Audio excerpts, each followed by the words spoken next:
I'm not talking fiction here. I'm talking historical facts.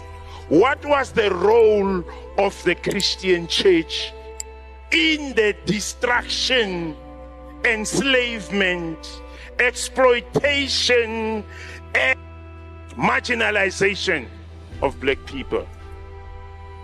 Pope Nicholas V, a Roman Catholic Church Pope in the 14th century, is the one who said, I'm talking about the Pope, he gave permission that black people can be enslaved, made to be slaves.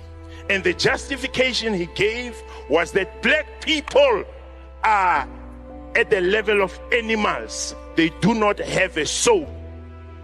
So he gave authorization for the enslavement, exploitation, lynching, raping, and destruction of black people.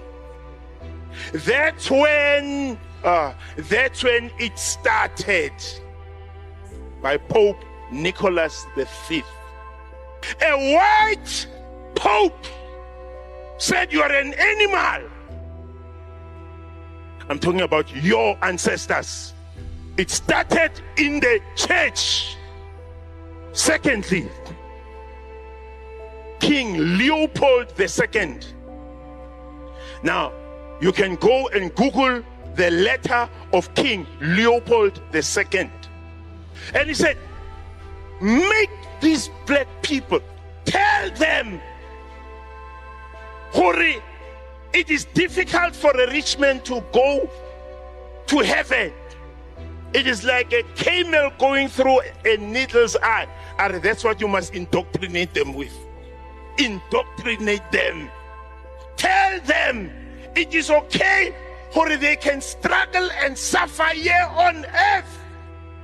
Tell them they must not mind to struggle and suffer here on earth, because in heaven they will walk on the streets of gold. Tell them that the gold which is here on earth is worthless. I'm saying this to open your mind for the damage that is in the mind of the black person was crafted, it was designed from the church pulpit.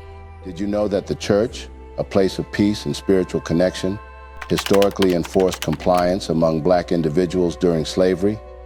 In 1883, King Leopold II of Belgium allegedly issued a letter to colonial missionaries with chilling orders regarding the conversion of black individuals to Christianity.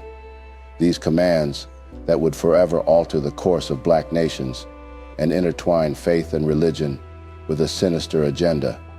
The content of the letter is so disturbing that some believe it might be fabricated.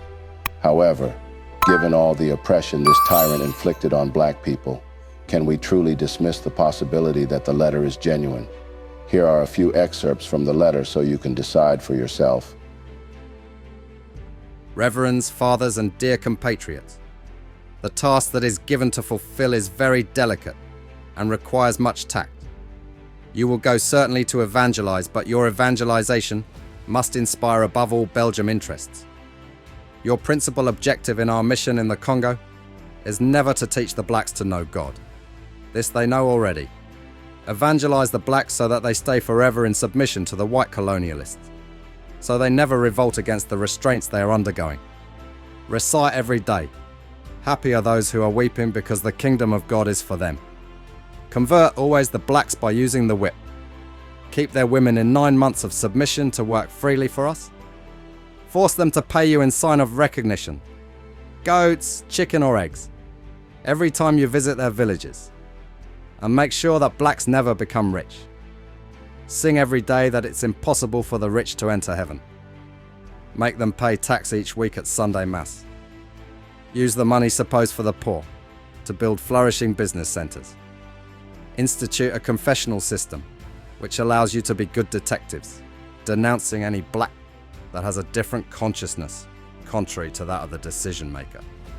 Teach the blacks to forget their heroes and to adore only ours. Never present a chair to a black that comes to visit you. Don't give him more than one cigarette.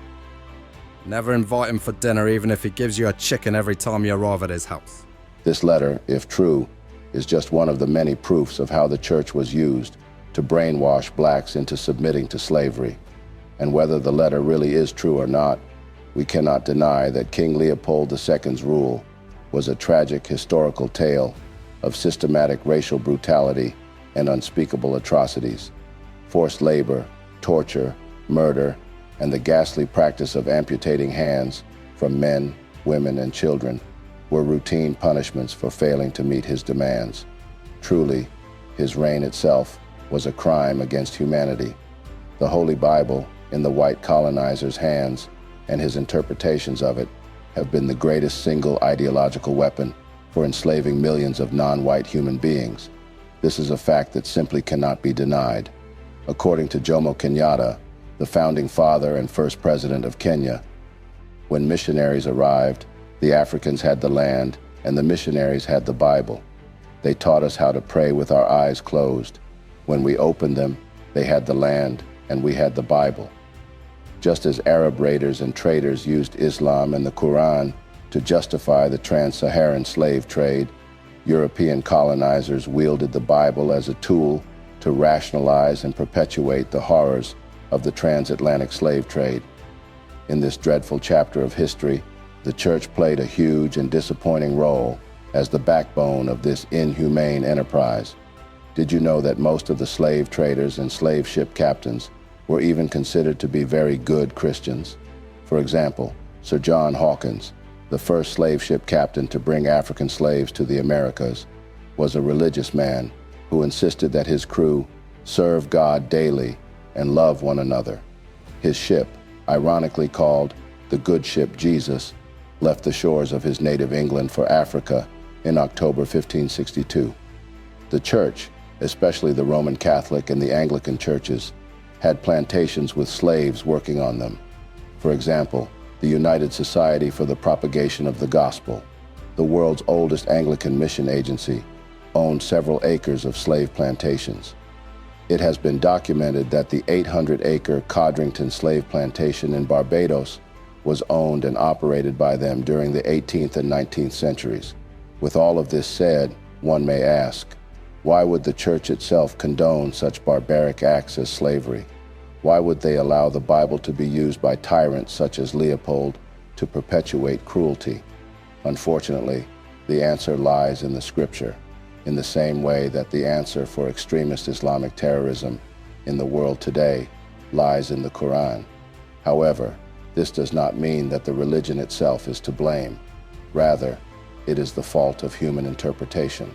Throughout history, colonizers selectively used biblical passages to justify the enslavement of African and indigenous peoples. For instance, they cited verses like Genesis chapter 9, verse 20 to 27, which discusses the curse of Ham. According to the verse, Noah planted a vineyard after the great flood. He became drunk from its wine and lay naked in his tent. His son Ham saw him in this state and told his brothers, Shem and Japheth, who covered their father without looking at him. When Noah awoke and learned what had happened, he cursed Canaan, Ham's son, to be a servant to his brothers. Specifically, Genesis chapter 9, verse 25 to 27, reads the verse as follows. Cursed be Canaan, the lowest of slaves will he be to his brothers. Praise be to the Lord, the God of Shem. May Canaan be the slave of Shem. May God extend Japheth's territory. May Japheth live in the tents of Shem, and may Canaan be the slave of Japheth. The curse of Ham has been a controversial biblical passage, twisted and manipulated throughout history to serve various agendas. One of the most disturbing interpretations emerged during the transatlantic slave trade, where proponents of slavery falsely claimed that Africans were descendants of Ham, thus destined for servitude due to the curse. This warped interpretation, fueled by racism and greed, provided a convenient religious justification for the brutal exploitation, and dehumanization of millions of Africans. Another verse that was used with evil intentions was Ephesians chapter 6, verse 5, which instructed slaves to obey their masters as divine sanction for their brutal practices. Slaves, obey your earthly masters with respect and fear, and with sincerity of heart, just as you would obey Christ. This verse was used not only to legitimize the exploitation of labor, but also to reinforce racial hierarchies and portray non-white individuals as inherently inferior and destined for servitude. It's important to note, however, that the Apostle Paul's teachings in Ephesians reflect the cultural context of the first century, where slavery was a common social institution. His instructions were likely intended to help maintain stability within the early Christian communities and to prevent unnecessary conflict that could arise from challenging the prevailing social order. In the context of slavery, people often overlook what the same apostle said in 1 Timothy 1:9-10. This passage reads, "We also know that the law is made not for the righteous, but for lawbreakers and rebels, the ungodly and sinful, the unholy and irreligious, for those who kill their fathers or mothers, for murderers, for the sexually immoral, for those practicing homosexuality, for slave traders and liars and perjurers, and for whatever else is contrary to the sound doctrine." In this verse, we can clearly see how he acknowledges the evil in slave trading and reminds us that man-made laws are often made to benefit the one who made them. Nevertheless, many of the words in the Bible have been taken out of context in order to justify slavery. Reverend Richard Furman, president of the South Carolina Baptist Convention in 1823, said, "The right of holding slaves is clearly established in the Holy Scriptures, both by precepts and by example." As we can clearly see, the church and the early Christians saw nothing wrong with slavery and fully engaged themselves.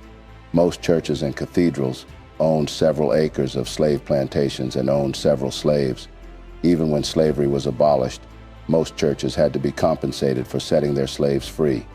Yes, one of the ironies of the 1833 Slavery Abolition Act was that it was the slave owners, not the slaves, who were compensated at the emancipation of slaves.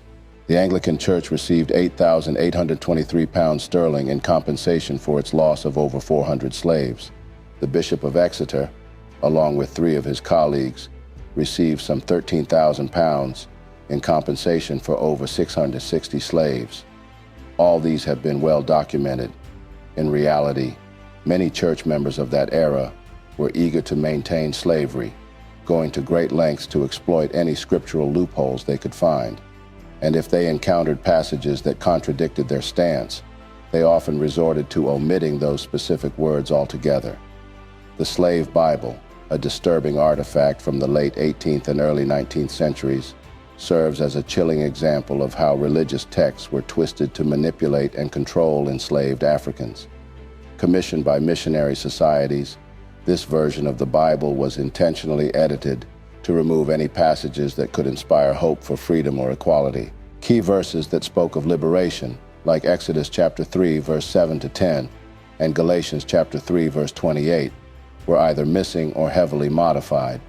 Instead, the Slave Bible emphasized obedience and acceptance of one's lowly position. This was a deliberate strategy by slaveholders to reinforce the idea that slavery was divinely ordained and to discourage any resistance from the enslaved.